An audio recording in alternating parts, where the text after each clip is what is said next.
The desert winds carried whispers of a fragile hope, a hope that had been buried under rubble and grief for far too long. In Gaza, where the cries of mothers had become the soundtrack of everyday life and children learned the language of fear before they could even read, a new possibility was stirring.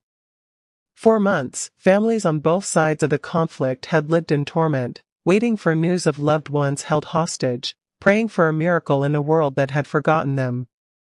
Now, in the middle of political storms and endless debates, Donald Trump stepped forward with a promise that echoed louder than bombs. A deal was near, a deal that could end the nightmare.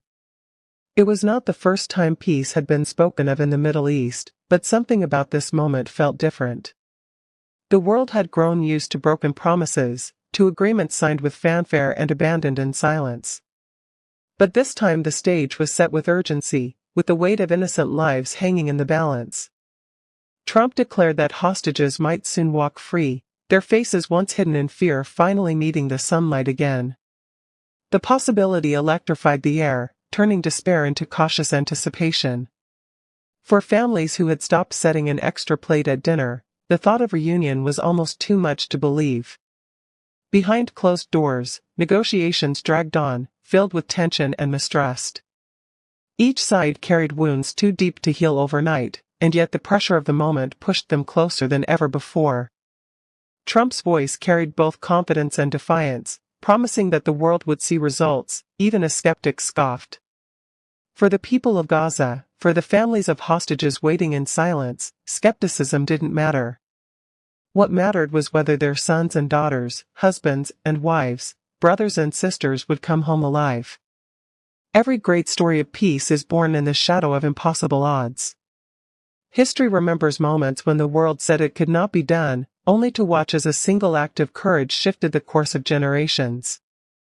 This story, unfolding right now, could be one of those moments.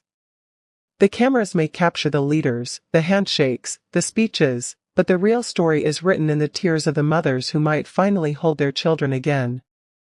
It is written in the trembling hands of fathers who dare to believe that their sons will walk back through the door. It is written in the breathless prayers of hostages themselves, counting the days in darkness, clinging to the faintest spark of hope. And yet, with hope comes fear. Fear that promises will crumble as they have before. Fear that politics will once again drown out humanity. Fear that another dawn will rise without change. But the story has not ended yet. Tonight, the world holds its breath, watching to see whether history will repeat itself or take a new turn. In Gaza, in Israel, across oceans and continents, people wait. The deal is close, they are told. Whose inspiring story of politician would you like to hear next? Tell us in the comments below.